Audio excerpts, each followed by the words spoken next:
People that are a part of family don't easily leave.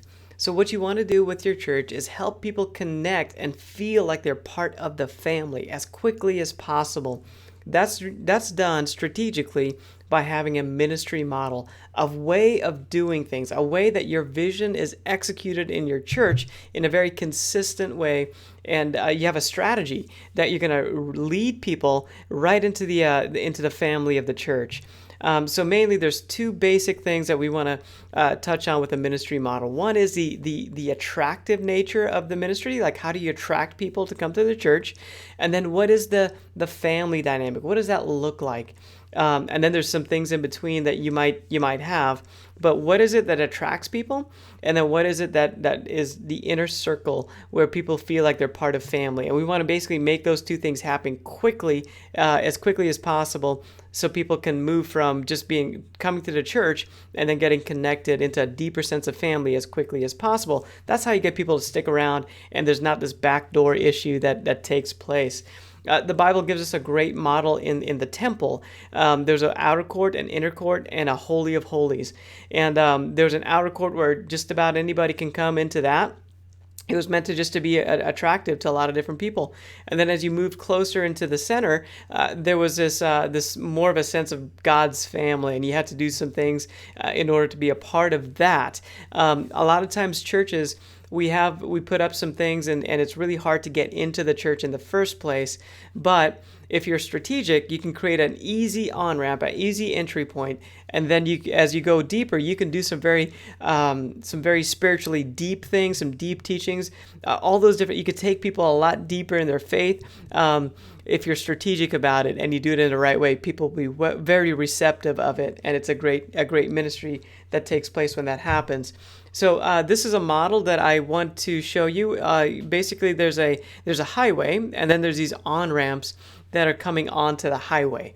And what I want to point out is just basically a couple of things, that the events are really meant to be attractive. So if you have a ministry model that takes advantage of the calendar, so throughout the course of the year, you're able to have your events, your main things that draw people in from the community, and you're able to space that out well during the course of a year.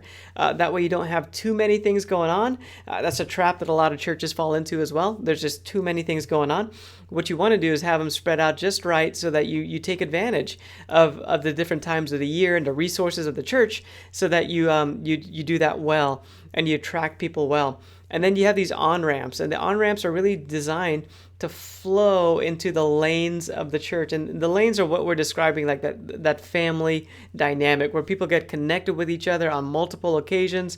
They come together. Maybe that's a Sunday school. Maybe that's a small group of some kind, but you just come together and you're hanging out with other people that are of like minds. And that could be a serve team. It could be some sort of ongoing Bible study of some kind. But those type of things are really hard to get people to come in for the first time. So the events are really meant for those first-time visitors. Events are basically, they're safe places for people to come and feel like they're welcome. The events should be designed in such a way that anybody can come. And there's nothing that's going to be, strange that would happen at the event to scare anybody off. Or you can invite a coworker, and if they know nothing about church or your church, they could feel welcome there. I once had an experience where, man, I went to this great church, but I invited a friend, and something strange happened in the service that I didn't expect, and he didn't understand it. I understood it, and it's part of our church culture. But he didn't understand it, so he never came back. And as a result of that, it was awkward afterwards. He worked with me, and we didn't talk like we used to talk. It became awkward. So I never really invited somebody. But how can your events be a safe place where people feel like they know what to expect? And it's good for people to come that don't know about your church. So that's the challenge. Create a model. And then, of course, we want to have ways to drive them deeper into a relationship with Jesus Christ, into the deeper teachings of the Bible. So you need to have call to actions at the events. that drive people to their next steps. That's one of the biggest things that churches struggle with is they put on these great events, but then they forget to drive people to their next steps, to drive them deeper into family. So we want to make sure to always have a very, very clear call to action at the event so people can drive into family.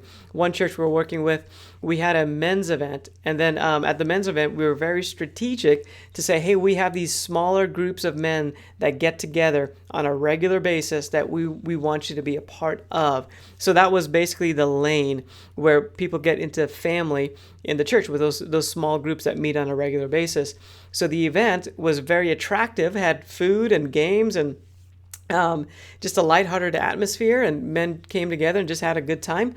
But then it was driving that message, that call to action at the event home, that allowed a lot of those guys to get connected deeper into family and into the life of the church. So make sure you have a model that allows you to do this so that you drive people into the deeper sense of family in your church.